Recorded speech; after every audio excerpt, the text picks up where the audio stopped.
Меѓу останатите, жителите на виничкото село Блатец имаат сериозен проблем со струјата.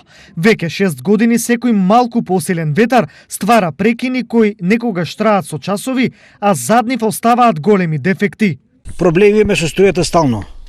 Малку време, не време, одма прекине струјата. Не со сати, него и по цел ден некогаш се нема струја.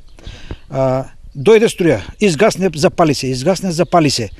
Сега има, утре нема. Сега некој се има проблеми со струја. Углавном се има проблеми тука. А гаснува стан, гасне.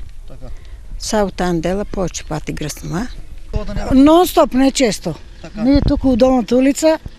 Бројните прекини во дисфункција ги оставаат апаратите за домакинството, пошто некои остануваат трајно неупотребливи. Луѓе се жалат дека имат прегорени телевизори, прегорени перални.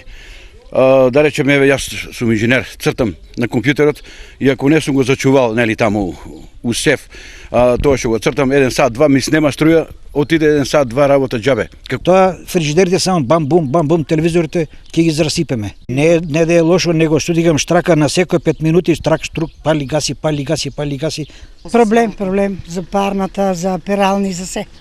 За овој проблем тие веќе реагирале на секаде, а организирали и петиција која ја упатиле до ЕВН, комуналните предпријатија и други места, но нивниот проблем досега сите го оставале настрана. Баравме, имаше петиција дадено преку местната канцеларија да се подобри ситуацијата, до кај стигна не знаеме ништо.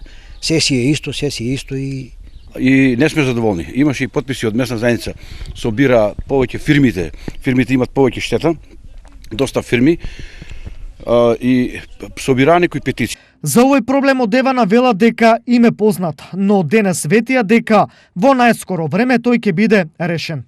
Екипите на електродистрибуција работат на реконструкција на далековод во селото Блатец. Оваа реконструкција е планирана, прекините на електрична енергија се поретко се случуваат, а се планирани со цел да се изведе реконструкцијата. Според планот, сето ова треба да заврши за 1 година. Оваа најава на жителите од Блатец им го продолжува трпението, но не за долго. Доколку некој пак ги излаже, порачуваат дека нивната реакција ќе биде сосема поинаква. Овој проблем им создава многу главоболки, а како една од поголемите причини што селото остана без луѓе, се наведува и немањето или нестабилното снабдување со струја.